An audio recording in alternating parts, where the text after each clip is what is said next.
40 años de Radio de la UNED. La radio de la UNED ha sido el testimonio de la educación en las ondas, ha sido el testimonio de la educación durante estos últimos 40 años y ha permitido que otras voces accedieran a los micrófonos de una radio pública en un segmento que muchas veces ha sido discutido desde el punto de vista de las audiencias, pero que siempre ha transmitido informaciones relevantes, contenidos diferentes y sobre todo un rigor y una seriedad que solo puede aportar en muchas ocasiones la universidad, ¿no? Agustín García Matilla, catedrático de Comunicación Audiovisual, Universidad de Valladolid, Campus Público María Zambrano de Segovia.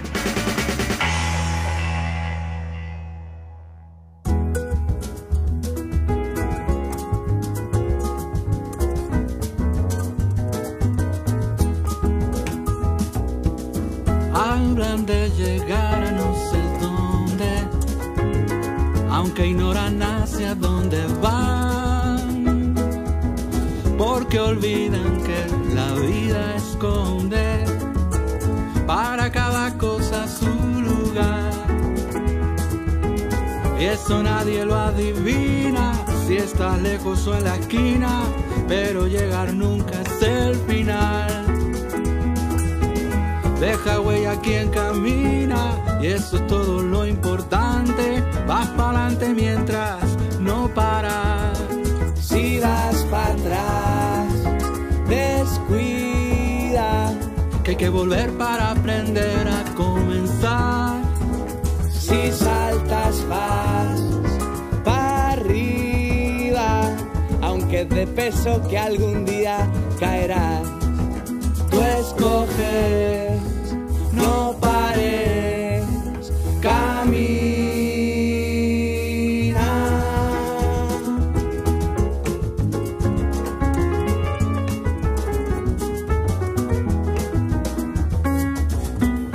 Hoy en Caminos de Ida y Vuelta vamos a hablar del Centro Internacional de Estudios Superiores de Comunicación para América Latina, CIESPAL, de cómo nació este centro, de cómo es un referente en el campo de los estudios de la comunicación y de qué se trata. Es un organismo regional no gubernamental de dilatada trayectoria para el continente latinoamericano y está dedicado al estudio de la comunicación y su vinculación, desde luego, con el desarrollo integral de toda la región.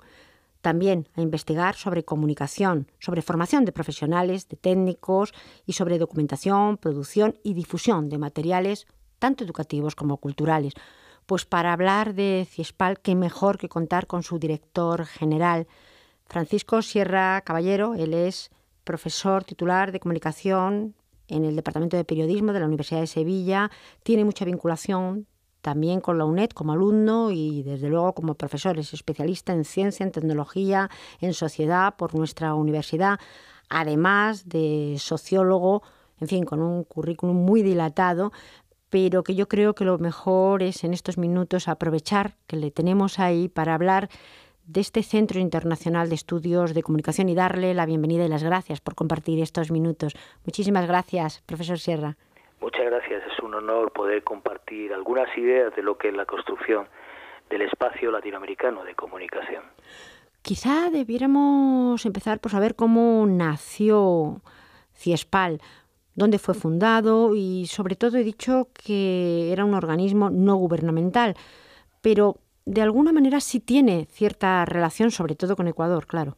Claro, fue una iniciativa de la diplomacia ecuatoriana en un momento, en 1959, en el que los estudios en comunicación, salvo algún caso excepcional de Argentina y de México, no había ninguna facultad, ningún ámbito de educación superior, de estudios universitarios en comunicación, y la diplomacia ecuatoriana vio la necesidad, ciertamente con apoyo de la UNESCO, de abrir un espacio de capacitación para los periodistas y futuros comunicadores.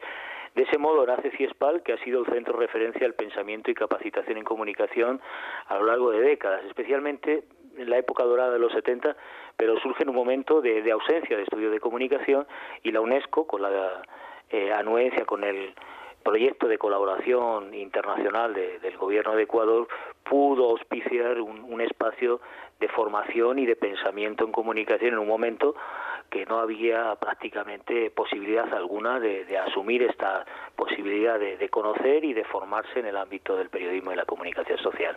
Y podríamos decir también que desde su inicio el CIESPAL pues se basó en 3 pilares que pueden ser la investigación por un lado, la capacitación por otro y también la producción de materiales audiovisuales. Efectivamente, desde su origen fue el ámbito en el que se pudo editar las primeras revistas científicas en comunicación, hacer los primeros estudios sobre la realidad en América Latina de comunicación, y el sector o el ámbito más importante, originariamente, hoy no lo es, pero en su momento fue vital, de capacitación para periodistas y comunicadores. Yo, desde que asumí la dirección general, me encuentro en todos los países de América Latina con antiguos ciespalinos que en los años 70, 80 pasaron por las aulas de CIESPAL. Ha sido una labor importante, pero yo quisiera destacar también que de algún modo CIESPAL fue el centro de pensamiento y de investigación en comunicación de toda América Latina. En una primera etapa, bajo la influencia del pensamiento estadounidense, de una visión muy funcionalista, muy acorde con las teorías dominantes en la comunicación, pero en la década de los 70 con un pensamiento, con una aportación científica, con un pensamiento propio desde América Latina que marca un antes y un después en la propia construcción del campo de la comunicación en toda la región. Me parece además muy interesante, por un lado, formar profesionales. Supongo que la carencia estaría ahí para intentar hacerlo a través de este organismo y a través de este Centro Internacional de Estudios Superiores de Comunicación, pero también hay una labor interesante, vamos a ir entrando un poco en materia, por ejemplo, que se da sobre todo en los años 80 y a principios de los 90, con proyectos de comunicación para áreas rurales, porque CIESPAL un poco se ha ocupado tanto de investigar el propio lenguaje como de llegar también a ciudadanos que lo necesitaban. El tema de la comunicación para el desarrollo en el origen de CIESPAL ha sido muy importante. Ha habido desde las cabinas radiofónicas a hoy día los infocentros o telecentros una labor importante de inclusión digital, de socialización de las nuevas tecnologías, de acceso a la alfabetización audiovisual o de la capacitación de los usuarios, en una perspectiva crítica de democratización de la comunicación que ha sido, digamos, muy importante, forma parte de la filosofía del ADN institucional, del cuerpo de visión y misión de CIESPAL desde su origen, el aportar un trabajo importante para democratizar el derecho a la comunicación a través de la formación. Y estos temas, especialmente en una región como América Latina, con una alta población indígena, con sectores rurales excluidos, ha tenido un papel primordial. Hoy lo sigue teniendo. De hecho, el próximo año, el 2015, nosotros convocamos una gran cumbre de comunicación indígena con las organizaciones y universidades indígenas y con los académicos para pensar los nuevos retos que ha habido a nivel regional desde ese punto de vista del desarrollo, de la comunicación, de la participación ciudadana y del empoderamiento de sectores tradicionalmente excluidos en el modelo modernizador que pensaba en grandes núcleos urbanos o, digamos, en los sectores más socializados con las TIC o con los medios masivos de comunicación, excluyendo a amplios sectores. Este es un elemento, diríamos, emblemático que no se da en ninguna otra región del mundo. Ha habido experiencias en Asia, ciertamente, pero no hay un organismo internacional de las características de CIESPAL que han pensado, que han investigado, que han desarrollado programas de participación y de integración de sectores excluidos, como es el ámbito del desarrollo rural. Porque uno de los propósitos principales de CIESPAL es democratizar la comunicación, pues además para democratizar la sociedad. Es una de las iniciativas más importantes en las leyes, como la de Argentina o como la de Ecuador. CIESPAL ha tenido un papel importante como foro de democratización en el sentido de abrir la democracia deliberativa a la discusión de diferentes sectores, profesionales, sociedad civil, artistas y creadores, por supuesto, lo que serían los sectores gremiales y las empresas periodísticas, justamente para debatir qué modelo de regulación. Ese aspecto, que es importante, se dio en los 70, durante décadas de neoliberalismo quedó fuera de la agenda y hoy ha vuelto de nuevo con la emergencia de gobiernos progresistas en la región a formar parte del programa de gestión y de actividades de CIESPAL. Ha tenido un debate importante. Hace poco teníamos una discusión sobre el futuro de UNASUR y los procesos de regulación en Brasil, en Uruguay, en Argentina y en Ecuador.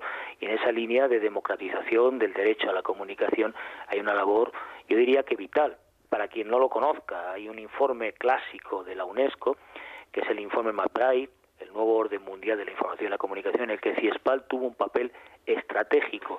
Y hace poco hacíamos un homenaje a uno de los pioneros de la comunicación latinoamericana, Luis Ramiro Beltrán, que fue quien convocó la primera reunión intergubernamental en Costa Rica, en San José, para debatir las políticas nacionales de comunicación, las políticas democráticas, y de algún modo siempre CIESPAL ha estado en esa labor de apoyar, de impulsar, a través de grandes autores y pensadores como Luis Ramiro Beltrán, el derecho a la comunicación como un derecho de todos, como un derecho ciudadano. Y señor Sierra, en el momento en el que vivimos, pues también en Europa, en nuestro país, en España, y con una visión de las dos partes del mar, porque usted la tiene de un lado y de otro, yo creo que CIESPAL también tiene un papel importante para la comunicación de la ciudadanía. El ciudadano cada vez pide más derechos, más participación, más estar. ¿Usted esto lo percibe tanto en un lado, como digo, en Europa como en Latinoamérica? Especialmente en Latinoamérica. Yo digo que el receptor, el ciudadano, ha tomado la palabra. Muchos piensan que por las redes sociales, y ciertamente en buena medida es por eso, pero ha tomado la palabra para no soltarla. Quizá ha habido un cambio. Siempre desde América Latina se miraba a Europa, y la democracia, la comunicación a través del servicio público audiovisual, de grandes cadenas de Estado, de servicio público de radiodifusión, como referente. Hoy día yo creo que se ha invertido la situación. Cada vez más los ciudadanos en Europa, en otros países como en Estados Unidos, están mirando a América Latina como el ámbito, caso de la ley de servicio audiovisual de Argentina o la ley orgánica de comunicación de Ecuador, como baluartes del derecho a la comunicación. Lo que es indudable es que el ciudadano, después de décadas de conocimiento, de experiencia, de saber hacer comunicación, ha tomado la palabra y no está dispuesto a cederla. Es decir, de algún modo tendrá que también en Europa avanzar en la dirección que se ha hecho en América Latina. Pero teniendo esa visión de Europa y de Latinoamérica, creo que hoy por hoy la experiencia latinoamericana, desde el punto de vista de la regulación, es mucho más progresista y avanzada de lo que está sucediendo en Europa, que es exactamente lo contrario, que es privatizar los servicios públicos y avanzar en el recorte de derechos de la ciudadanía. Creo que esa es una política errada, porque el futuro de la comunicación es un futuro de la comunicación participada, dialógica, democrática, ciudadana, en definitiva. Me gustaría, por concretar algunas de las cosas que ustedes hacen, aparte de todo lo hablado hasta el momento, además, concreto en cosas como la revista latinoamericana de comunicación Chasqui, hay que decir, me gustaría que nos explicara lo que es el Chasqui, ¿no? Porque es como una especie de corredor encargado de llevar y traer información. Exactamente, era una figura, un nombre que justamente se lo debemos al bueno de Luis Ramiro Beltrán, a quien homenajeaba CIESPAL hace poco en La Paz, y que recupera esa esencia, esa tradición de las culturas precolombinas o la cultura indígena. Y Chasqui, hay que decir que es la revista más antigua de pensamiento, de investigación en comunicación de América Latina. Tiene una historia, y en esa historia han publicado los principales pensadores y investigadores de comunicación, tanto de América Latina como de lo que constituía el centro del pensamiento en comunicación, que era Estados Unidos.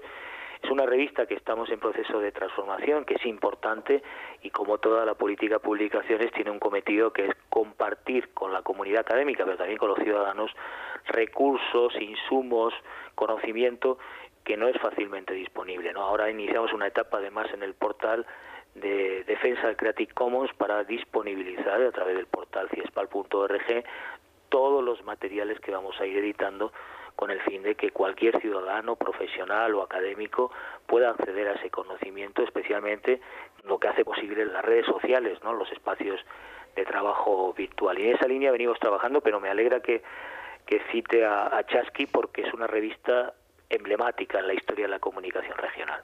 También quería citar el Centro Audiovisual y Multimedia, CAM, porque aquí, con nuevas propuestas narrativas, con nuevos formatos, es algo que en los medios de comunicación se habla continuamente de por dónde tiene que ir lo audiovisual. A veces no sabemos muy bien, y lo multimedia, más que nada porque la tecnología a veces nos pilla enseguida. Bueno, ahí tenemos un gran reto. Yo creo que América Latina tiene una ventaja, que lo he comentado con el profesor Roberto Apariz y con otros destacados colegas de la UNED, y la ventaja es la oralidad y las características de la creatividad narrativa. Países como Colombia, tecnológicamente quizás no sean muy avanzados, como Brasil, como el mismo Ecuador o México, pero desde el punto de vista de la creatividad, de la narrativa, pueden ofrecer nuevos contenidos, nuevas propuestas que no son habituales en otras regiones. Quizá la dificultad aquí tradicionalmente se asocia a la brecha digital, que es cierta, que es evidente, que es muy concreta, pero tienen la potencialidad de poder inventar mundos imaginarios, ¿no? Como decía García Márquez, de imaginar otros Macondos. Es decir, esa creatividad de la cultura popular latinoamericana haría posible que con las nuevas tecnologías multimedia se creen nuevas narrativas. De todas maneras, sí es cierto, y este es un déficit que estamos intentando resolver en CIESPAL, la investigación sobre el multimedia, la investigación sobre nuevas tecnologías, es un déficit en el campo académico regional. Hay poca investigación en las universidades. Por poner un ejemplo, ahora estamos cambiando la malla curricular de las facultades de Ecuador, pero hay muy pocos contenidos de multimedia y de nuevas tecnologías, y ahí tenemos que hacer un trabajo intenso para socializar esos saberes y esos conocimientos, pues en alianza, por ejemplo, con la UNED, si hablamos de teleeducación o de producción multimedia, en alianza con centros como la Javeriana de Colombia, con Brasil, donde hay experiencias de producción y de pensar esta literatura o esta producción transmediática, ¿no? Está claro que en este programa, que se llama además así, Caminos de Ida y Vuelta, pues la comunicación es el mayor camino y también el mensaje, algo de los que ustedes se ocupan pues, con un pensamiento crítico con respecto a los mensajes mediáticos y esta relación entre audiencia y medios.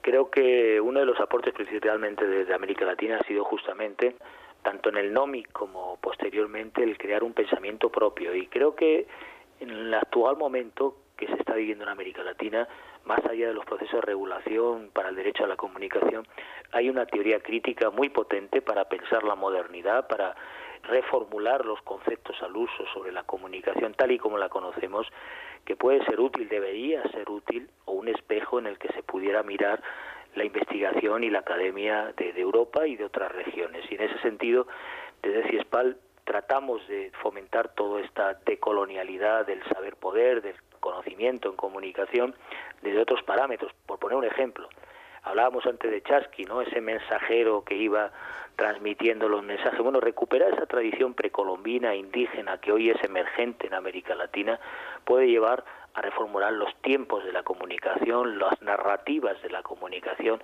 las formas de organización de la comunicación y los propios contenidos y valores culturales. Creo que ese es un aporte, que es una característica de CIESPAL que tratamos de impulsar, por eso esa cumbre que convocaremos el próximo año, en 2015, para repensar de la comunicación indígena nuevo pensamiento y nuevos conceptos, por ejemplo, como la cátedra que inaugura el nombre de Luis Ramiro Bertrán, Comunicación para el Buen Vivir, que es un debate no solo localizado entre Ecuador y Bolivia, yo creo que trasciende a toda América Latina, como en su momento la teoría de la dependencia. Es decir, tenemos un aporte importante de pensamiento crítico basado en las culturas populares que hay que recuperar, porque es la esencia de lo que puede ser otra comunicación, y enseñar y legar a los académicos y profesionales de la comunicación de Europa y del norte otro modo de hacer información y comunicación pública desde otros parámetros, ¿no? Este programa pues se está grabando desde la Universidad Nacional de Educación a Distancia y se emitirá en Radio Nacional de España. Esto quiere decir que aquí están dos mundos que a veces no se han encontrado, pero que deben encontrarse, que es la educación y la comunicación. Hay una palabra ahora, educomunicación, pero a mí me gustaría que me explicara por qué la educación es primordial, que esté presente dentro de la comunicación. Bueno, justamente la UNED se ha caracterizado por tener una tradición de vanguardia. Una de las primeras decisiones, asumiendo la dirección general en CIESPAL, era impulsar una red de educomunicación, porque en América Latina, desde Paulo Freire hasta nuestros días, hay una tradición muy importante que lamentablemente no se da en Europa, especialmente en España, de comunicación educativa, de comunicación y educación. Y vamos a poner en marcha, con el compromiso del profesor Roberto Aparici, una cátedra Mario Kaplún de educomunicación, que tiene por objetivo recuperar esa tradición que lamentablemente en décadas de neoliberalismo se perdió. Muchos departamentos universitarios en América Latina surgieron no como departamentos de periodismo, de comunicación, surgieron como departamentos de comunicación educativa, y esa tradición, que es característica de la UNED, creo que debe ser recuperada, porque hay un pensamiento crítico en esta materia muy importante. No son buenos tiempos en España y en Europa para pensar el vínculo de los medios de comunicación con el sistema educativo, pero querámoslo o no, los medios educan, o más bien deseducan, es decir, tienen una actividad formativa importante que debe ser una de las características primordiales de un organismo internacional como el CIESPAL, que es auspiciado por la UNESCO y en la que queremos seguir trabajando por ese eje, ¿no? Y este elemento yo creo que hay que leerlo más desde el sur, desde América Latina, porque hubo necesidad de orientar los medios para alfabetizar, para incluir sectores marginales, para socializar las nuevas tecnologías, para alfabetizar audiovisualmente, y por eso la tradición de educomunicación en Latinoamérica es tan potente teóricamente y en la práctica, por necesidades vitales, por necesidades radicales, básicas de educación, ¿no? Y casi para acabar, ¿cuáles creen que son ahora mismo los objetivos primordiales a corto o medio plazo de CIESPAL, pues en relación a la investigación, en relación a la capacitación y también a la producción de materiales audiovisuales de los que empezamos hablando cuando comenzamos esta entrevista? Yo creo que hay dos básicamente. Uno, retomando las palabras de Néstor García Canclini, señalaba en un libro clásico que los latinoamericanos tradicionalmente son muy diferentes. Hablar de América Latina en abstracto es hacer tabula rasa, hay mucha diferencia entre países, son muy desiguales, cada vez menos por fortuna, pero lo más importante, están desconectados, y el objetivo de CIESPAL es justamente conectar las realidades de Ecuador con Chile, con Argentina, en el propio área andina, con la realidad diversa de América Latina, para generar conocimiento, redes de investigación, pensamiento propio y desde luego cumplir las necesidades de capacitación y de democratización de la comunicación. Algo tan sencillo como articular, conectar, vincular, todo lo contrario a lo que hace el neoliberalismo, que es desconectar, aislar, separar, es uno de los ejes estratégicos porque es la función que tuvo históricamente CIESPAL. El otro reto fundamental es reconocer el pensamiento propio. En los últimos años, lamentablemente, el pensamiento del norte ha vuelto a ser hegemónico en las universidades, en el campo profesional en América Latina, y se han descartado los paradigmas, las tradiciones de las culturas populares latinoamericanas que CIESPAL debe recuperar. Por eso, el defender la comunicación para el buen vivir o la comunicación indígena, justamente para reconocer lo que es propio, lo que forma parte de las características de América Latina como pensamiento, además, yo diría, de vanguardia, renovador y con capacidad para transformar el sistema de medios como ha sido funcionando habitualmente a lo largo de la historia, ¿no? Entonces, esos dos objetivos, que son muy ambiciosos, constituyen la nueva etapa de CIESPAL que esperamos poder realizar a corto plazo, ¿no? El reto, desde luego, es impresionante porque además me está hablando como de dos caminos que en un momento se tienen que unir. Por un lado, es estas redes de toda Latinoamérica, pero por otro lado, conservando lo propio, teniendo en cuenta que Latinoamérica en sí mismo es prácticamente un continente también con gran diversidad. Y esa diversidad creo que es un punto de inicio y de llegada, el alfa y el omega para construir alternativas. A diferencia de otras regiones, la biodiversidad, las características de las culturas populares latinoamericanas son muy ricas, y ahora que hablamos de economía creativa, de economía simbólica, de la importancia de los recursos y las características culturales de cada pueblo, ese es el elemento de partida en el que se pueden construir alternativas. Por supuesto en la comunicación y en otros ámbitos, ¿no?, en política cultural. Así que en ese empeño vamos a seguir trabajando para generar ese pensamiento propio y articular, como bien ha dicho, redes, porque son necesarias en la era de la globalización, redes de investigación, de conocimiento, de capacitación, de convergencia para garantizar el derecho a la comunicación y el propio desarrollo que está en las normas estatutarias de CIESPAL de los pueblos latinoamericanos. Señor Francisco Sierra, director general de CIESPAL, nos ha hablado de un evento que tendrá lugar el próximo año, dentro de relativamente poco tiempo. Yo desde aquí le emplazo a que nos pueda contar en otro momento lo que ocurrirá ahí y verdaderamente la importancia que va a tener este evento que tendrá lugar en el año 2015. Quedamos comprometidos y estamos al servicio, y son bienvenidos en Quito, en la sede central de CIESPAL, para poder compartir experiencias en común en defensa del servicio público audiovisual y, por supuesto, del derecho a la comunicación. Pues muchísimas gracias y hasta una próxima ocasión. Muchas gracias, muy amable. Y hasta aquí Caminos de Ida y Vuelta, un programa de la UNED con la colaboración del CEME para Radio Exterior de España.